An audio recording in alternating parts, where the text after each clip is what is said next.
La grâce et la paix nous sont données de la part de Dieu notre Père et de Jésus-Christ notre Seigneur. Amen. En ce tout début d'année, je voudrais tout d'abord et avant tout vous adresser mes meilleurs vœux à chacune et chacun d'entre vous pour la nouvelle année qui s'ouvre devant nous. Nous la plaçons sous le signe de l'espérance et nous croyons que sur le chemin qui est devant nous, le Seigneur lui-même nous accompagne et nous bénit. Nous fêtons ce dimanche pour le secteur des paroisses protestantes de Jepsheim, Kunheim et Munzenheim, l'Épiphanie. Ce sera l'occasion d'entonner encore quelques chants de Noël et d'entendre des musiques de Noël. Merci à Charlie Nusser à la trompette et à Nicole Claire à l'orgue pour ce qu'elles vont nous offrir en cadeau musical ce matin. Je vous invite maintenant à poursuivre ce temps de culte par un moment de louange adressé au Christ. Gloire et louange à toi, ô Christ, notre Seigneur. Aujourd'hui, les mages viennent à Bethléem. Avec eux, Seigneur, nous venons te rendre hommage. Aujourd'hui, l'étoile les conduit à la crèche. Avec eux, Seigneur, nous voulons nous laisser conduire par ta lumière. Aujourd'hui, ils trouvent le petit enfant avec Marie, sa mère, et son père Joseph. Avec eux, Seigneur, nous voulons te découvrir au milieu de nos amis. Aujourd'hui, ils se prosternent et t'adorent. Avec eux, Seigneur, nous voulons honorer les vœux que tu as faits pour nous. Aujourd'hui, ils t'offrent leur présent. Avec eux, Seigneur, nous voulons t'offrir en présent notre propre vie. Gloire et louange à toi, ô Christ, notre Seigneur. Amen.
Nous prions.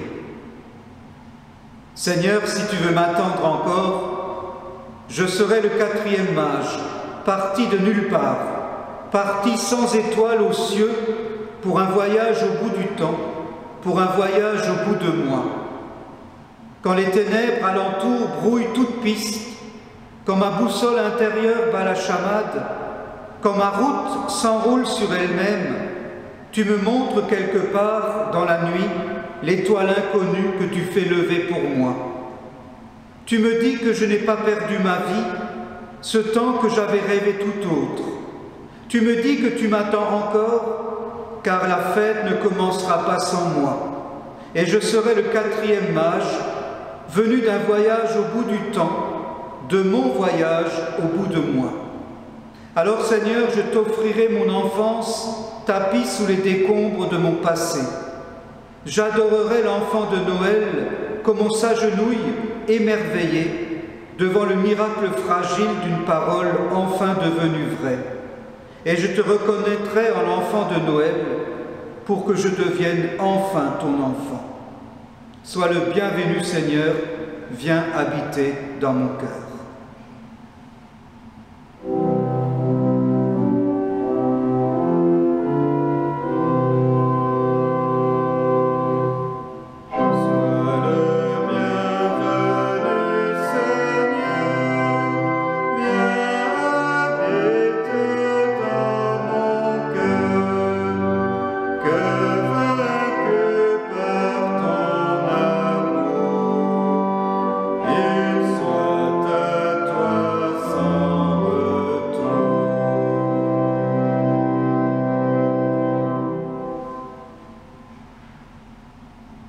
Poussé la porte de l'étable, le tumulte du monde ne se perçoit plus.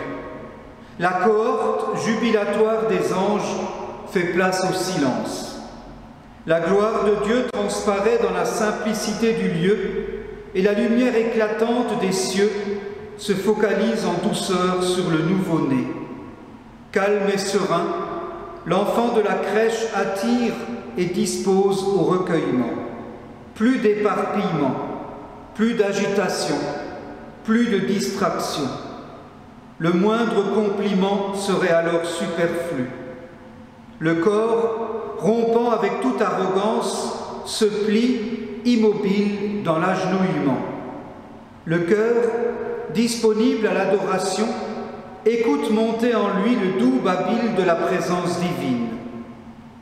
Timidement, une louange muette rejoint le cœur des anges et s'élève en secret pour se mêler à la plénitude du sanctuaire. Au rayonnement d'une joie paisible, l'être profond se dilate. Émerveillement de l'âme portée en Dieu, par Dieu. Repos de la conscience nue qui accueille le mystère de la nativité. Il vous est né un sauveur qui est le Christ, le Seigneur. Passé le doux saisissement de la contemplation, la bonne nouvelle se propage des cieux à la terre. Joie pour tout le peuple. La mélodie éternellement court. Elle célèbre l'humble majesté. Elle rythme désormais notre histoire. Gloire à Dieu dans les hauteurs. Sur terre, paix. Parmi les hommes, bienveillance. Voici l'enfant nous est né et le Fils nous est donné.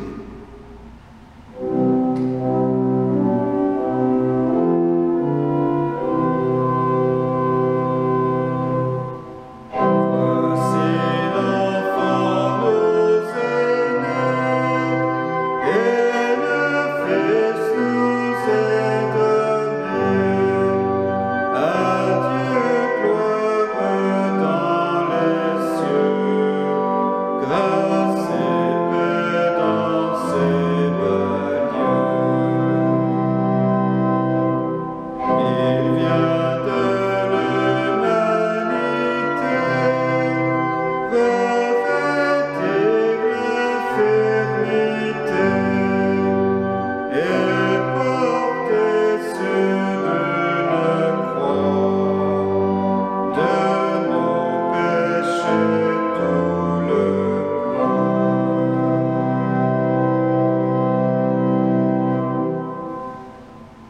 Nous prions. Nous avons besoin, Seigneur, de signes quotidiens qui relèvent notre tête vers la lumière. Comment pourrions-nous avancer dans la vie sans personne qui nous encourage à progresser? Comment pourrions-nous aimer sans recevoir au milieu de nos jours des gestes de tendresse et d'offrande? Comment pourrions-nous croire, Seigneur, sans rencontrer au long du chemin une communauté qui révèle ta présence? Comment pourrions-nous espérer sans la passion de ceux qui, malgré les échecs et les doutes, réveillent en nous l'enthousiasme des rêves à réaliser? Seigneur, fais-nous prendre conscience des signes disposés dans notre vie et qui nous appellent à mener notre existence humaine à la clarté de l'évangile de Jésus de Nazareth, signe de Dieu venu parmi les hommes. Amen. Le texte de l'évangile pour la fête de l'Épiphanie est extrait de l'évangile de Matthieu au chapitre 2, les versets 1 à 12. Jésus naquit à Bethléem en Judée, à l'époque où Hérode était roi. Après sa naissance, des savants spécialistes des étoiles vinrent d'Orient. Ils arrivèrent à Jérusalem et demandèrent « Où est l'enfant qui vient de naître, le roi des Juifs? Nous avons vu son étoile apparaître en Orient et nous sommes venus l'adorer. » Quand le roi Hérode apprit cette nouvelle, il fut troublé, ainsi que toute la population de Jérusalem. Il convoqua tous les chefs des prêtres et les maîtres de la loi et leur demanda où le Messie devait naître. Ils lui répondirent « À Bethléem en Judée, car voici ce que le prophète a écrit. Toi, Bethléem, au pays de Juda, tu n'es certainement pas la moins importante des localités de Juda, car c'est de toi que viendra un chef qui conduira mon peuple, Israël. » Alors Hérode convoqua secrètement les savants et s'informa auprès d'eux du moment précis où l'étoile était apparue. Puis les envoya à Bethléem en leur disant « Allez chercher des renseignements précis sur l'enfant, et quand vous l'aurez trouvé, faites-le moi savoir, afin que j'aille moi aussi l'adorer. » Après avoir reçu ces instructions du roi, ils partirent. Ils virent alors l'étoile qu'ils avaient déjà remarquée en Orient. Elle allait devant eux, et quand elle arriva au-dessus de l'endroit où se trouvait l'enfant, elle s'arrêta. Ils furent remplis d'une très grande joie en la voyant là. Ils entrèrent dans la maison et virent l'enfant avec sa mère Marie. Ils se mirent à genoux pour adorer l'enfant, puis ils ouvrirent leurs bagages et lui offrirent des cadeaux, de l'or, de l'encens et de la myrrhe. Ensuite, Dieu les avertit dans un rêve de ne pas retourner auprès d'Hérode. Ils prirent alors un autre chemin pour rentrer dans leur pays. Voici Noël, l'étoile est là, allons donc avec les mages porter à Jésus nos hommages.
Nous prions. Seigneur, grâce à l'étoile qui guidait les mages, tu as révélé ton Fils unique aux nations. Daigne nous accorder d'être conduits jusqu'à la claire vision de ta splendeur. Nous t'en prions par Jésus-Christ, ton Fils, notre Seigneur, qui vit et qui règne avec toi, Père, et le Saint-Esprit, un seul Dieu, pour les siècles des siècles. Amen.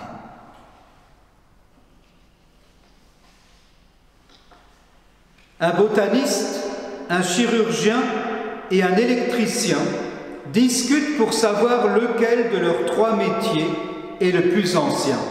« C'est le mien, naturellement, dit le botaniste. Comment Ève aurait-elle pu reconnaître le bon fruit parmi toutes les variétés de fruits du paradis ?»« Erreur, rétorque le chirurgien, c'est le mien, car Dieu avait besoin d'un vrai professionnel pour retirer la côte d'Adam. »« Vous vous trompez tous les deux, affirme alors le 3e, l'électricien. Car il est bien écrit dans la Bible que Dieu dit que la lumière soit et la lumière fut. D'après vous, qui a fait le branchement? Quand un peuple a le sentiment d'être envahi par l'obscurité, quand le monde semble plongé dans les ténèbres, quand la nuit ne semble jamais prendre fin, qui allumera ou rallumera la lumière? Écoutez le texte prévu pour le dimanche de l'Épiphanie. Il est à l'adresse d'un peuple qui est fatigué, dérouté, inquiet, en colère, triste, désillusionné. Voilà une parole de Dieu qui vient de loin et qui pourtant se révèle si proche. Du prophète Ésaïe, au chapitre 60, je vous lis les versets 1 à 6. « Lève-toi, brille, ta lumière arrive, la gloire du Seigneur se lève sur toi. Certes, les ténèbres couvrent la terre et une obscurité épaisse recouvre les peuples, mais sur toi le Seigneur se lève, sur toi sa gloire apparaît. Des nations marcheront à ta lumière et des rois à la clarté de ton aurore. Lève les yeux et regarde tout autour. Tous, ils se rassemblent, ils viennent vers toi. Tes fils arrivent de loin, tes filles sont portées sur la hanche. Lorsque tu le verras, tu seras radieuse, ton cœur bondira, il sera au large, quand l'abondance de la mer se tournera vers toi, quand les ressources des nations viendront vers toi. Tu seras couverte d'une foule de chameaux, de dromadaires, de Madian et d'Épha. Ils viendront tous de Saba, ils porteront de l'or et de l'encens et annonceront comme une bonne nouvelle les louanges du Seigneur. Un homme s'efforce d'aider un ami qui a de gros problèmes. « Ne t'inquiète pas, lui dit-il, il y a toujours une lumière au bout du tunnel. »« Évidemment, lui répond l'autre, sinon on appellerait ça une grotte. » Au temps de ce texte d'Ésaïe, des Israélites pensaient être sortis du tunnel. Ils étaient revenus d'un exil forcé, avaient retrouvé leur pays, leur terre, rejoint leurs compatriotes. Mais la réalité qu'ils découvraient alors n'était pas celle qu'ils espéraient.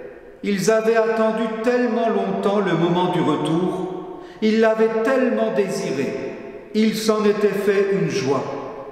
C'était sans doute pour eux, durant toutes ces années d'exil, comme une perspective lumineuse qui dessinait dans le ciel sombre de leur vie les traces d'un nouveau projet de vie, un peu comme une étoile qui guide vers un destin meilleur, un avenir sûr, une espérance incroyable. Comme il est dur de découvrir que le tunnel se révèle être en fait une grotte. Le pays qu'ils retrouvent n'est plus vraiment le leur. Ils n'y ont plus leur place. Les tensions sont grandes, à l'image des difficultés économiques, sociales et même spirituelles qui gangrènent le pays. Ils étaient venus comme des marchands, des pèlerins d'espérance, et les voilà courbés par le poids de la déception, prostrée comme en prière, comme un appel au secours, comme un renoncement au bonheur tant espéré. Jérusalem est à l'image de l'état d'esprit de ses habitants. Elle a perdu tout éclat, tout attrait, elle est défaite. Elle n'est plus que l'ombre d'elle-même, sans plus aucun prestige, sans plus aucune gloire. Le tableau est sombre. Une femme disait à un homme: « Je ne comprends pas comment tu peux t'intéresser à moi. » « Oh, c'est sûr, lui répond l'homme, tu n'es peut-être pas la fille la plus jolie ici, mais il suffit d'éteindre la lumière. » La lumière est éteinte. Jérusalem est dans la nuit du doute, de l'inquiétude, des questionnements. Et voilà que Dieu intervient. Et voilà que le Seigneur se manifeste dans toute sa gloire, de tout le poids de la puissance de son amour, de toute la clarté de sa présence. De quoi faire se lever les plus désespérés, celles et ceux qui n'en pouvaient plus d'espérer contre toute espérance. Lève-toi, parce que la place de l'homme, de l'humain, n'est pas d'être courbé, écrasé, mais c'est d'être debout par la force que Dieu donne. Et cette force lui vient de l'espérance qui dessine un avenir dans tout destin, dans toute vie. Merveilleuse image de cette Jérusalem nouvelle, revêtue de la gloire de Dieu, resplendissante, radieuse, debout, qui attire à elle tous les peuples, qu'ils soient d'Orient ou d'Occident, qui éclaire le monde comme un phare et qui conduit tous les peuples à la louange du Seigneur. La prophétie ne s'est pas réalisée, pas encore, mais elle donne, dans le quotidien des Israélites de l'époque, comme dans notre propre quotidien, une perspective qui éclaire la vision de l'avenir, qui autrement paraîtrait bien sombre et incertaine. Ne nous privons pas d'être ainsi illuminés, au moins celles et ceux qui considèrent aujourd'hui les porte-paroles de l'espérance comme des illuminés n'auront pas tout à fait tort. Les ténèbres couvrent la terre et une obscurité épaisse recouvre les peuples. Et voilà que la parole de Dieu vient percuter notre actualité. Voilà que Dieu entre dans notre histoire, dans notre humanité, notre pauvreté, nos angoisses, nos peurs, nos colères, nos désillusions, nos fragilités. Nous entendons parler de déclassement, de crise, de désastre même, et certains d'entre nous le vivent jusque dans leur chair, comme à Jérusalem, comme ses habitants. Il y en a même pour qui la situation est si difficile à vivre que vivre est devenu trop difficile. Lève-toi, brille, ta lumière arrive, la gloire du Seigneur se lève sur toi. Et si le monde avait besoin des chrétiens, et si ce monde que Dieu aime tant attendait inconsciemment de leur part que, contrairement à tant d'autres, les amis de Jésus soient debout, non pas parce qu'ils seraient plus forts que les autres ou meilleurs, mais parce que dans un monde malade du virus de la désespérance, ils sont les porteurs d'une parole autre, celle d'un petit enfant dans une crèche, espérance d'un peuple qui babille sa foi, véritable lumière du monde. Les mages ne s'y sont pas trompés, eux qui sont venus sur leurs chameaux avec de l'or, de l'encens et de la myrrhe, comme en écho à la prophétie d'Ésaïe. Ce n'est pas Jérusalem qu'ils sont venus honorer, mais mystérieusement un roi, un Dieu, un sauveur. L'épiphanie comme fête actualisant l'avenir. Une idée intéressante évoquée par un théologien. L'épiphanie non seulement nous invite à tourner les regards vers la lumière, vers ce qui advient, mais à accueillir dès maintenant et tout de suite l'espérance qui naît en Jésus à Noël. Car il se passe quelque chose à Bethléem. Il se passe quelque chose au cœur de notre existence, au cœur même du monde, même aujourd'hui. La lumière s'y est installée définitivement, cela ne fait aucun doute. Et malgré tout ce qui peut être affirmé, entendu, vécu, elle est bien là.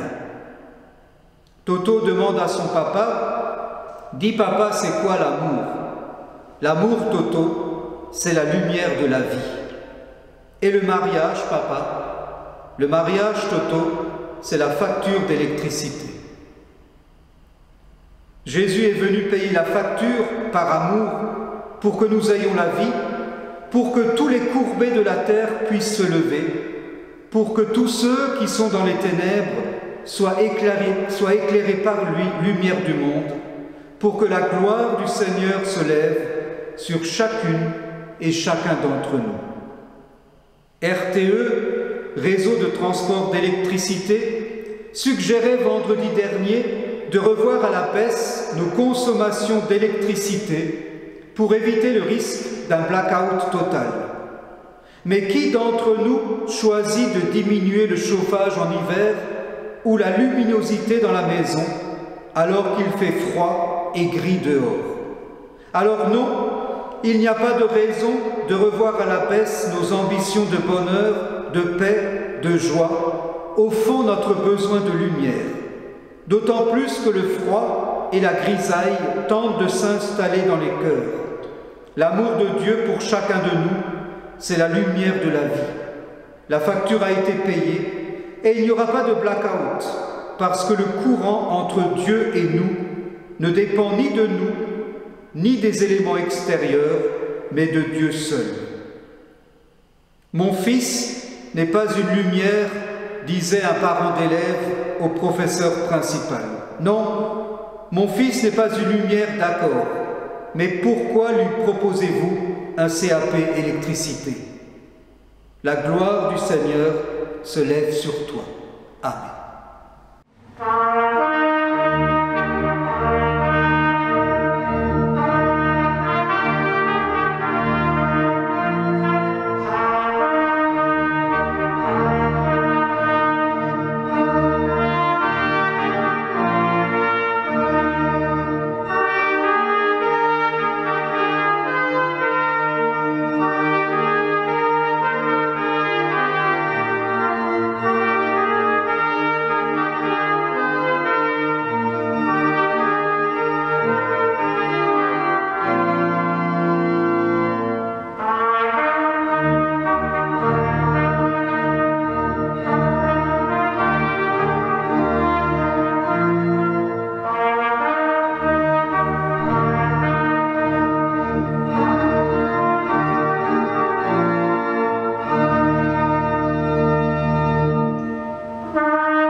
Nous prions.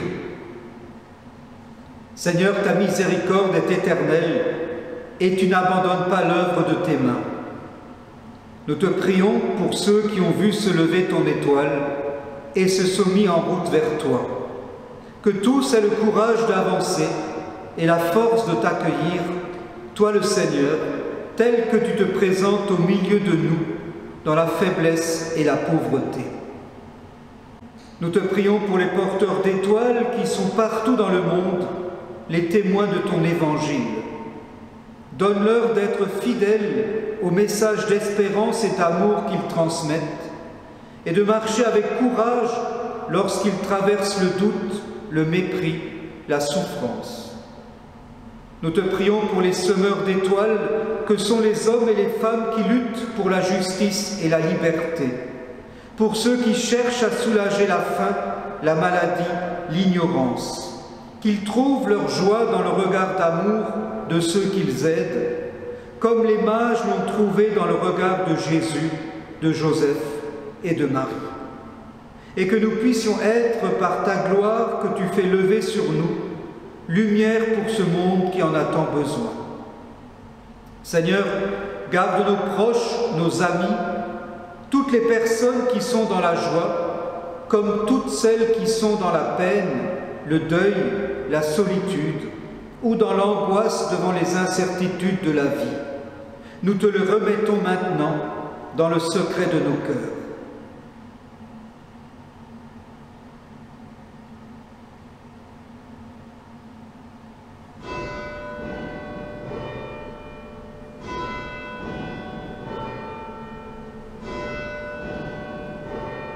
Seigneur, que tous nous soyons comblés de ta vie qui renouvelle et de ta paix qui tranquillise. Toi, le ressuscité, tu mets en œuvre des forces de vie, de paix, de sagesse, pour soulager, accompagner et relever. Toi qui nous as appris à dire ensemble, Notre Père qui es aux cieux, que ton nom soit sanctifié, que ton règne vienne, que ta volonté soit faite sur la terre comme au ciel. Donne-nous aujourd'hui notre pain de ce jour. Pardonne-nous nos offenses, comme nous pardonnons aussi à ceux qui nous ont offensés. Et ne nous laisse pas entrer en tentation, mais délivre-nous du mal. Car c'est à toi qu'appartiennent le règne, la puissance et la gloire pour les siècles des siècles. Amen.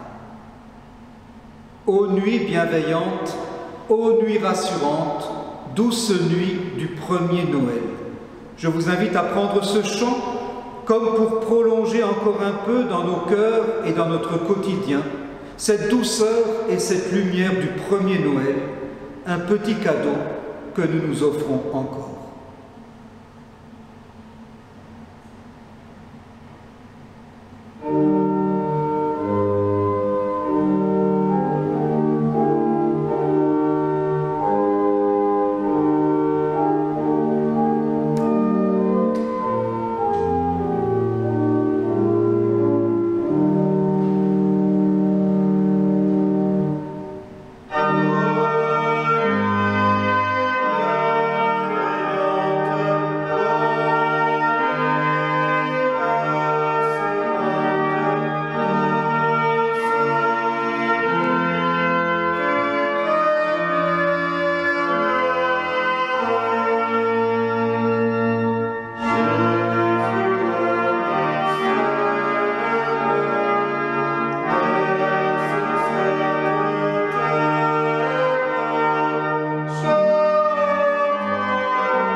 n'y aura pas de culte en vidéo dimanche prochain sur notre chaîne.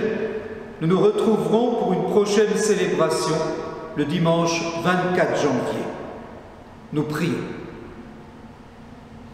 Les fêtes sont achevées, Seigneur, et avant de partir sur les routes ordinaires, voici notre prière. Fais-nous la grâce d'être à notre tour, à notre place ordinaire de chaque jour, des signes discrets et clairs de ta fidèle proximité et de ton amour. C'est dans ce sens que nous recevons maintenant ta bénédiction. Que le Seigneur nous bénisse et nous garde. Que le Seigneur fasse luire sa face sur nous et nous accorde sa grâce. Que le Seigneur tourne sa face vers nous et nous donne sa paix. Amen. Je vous souhaite un très bon dimanche.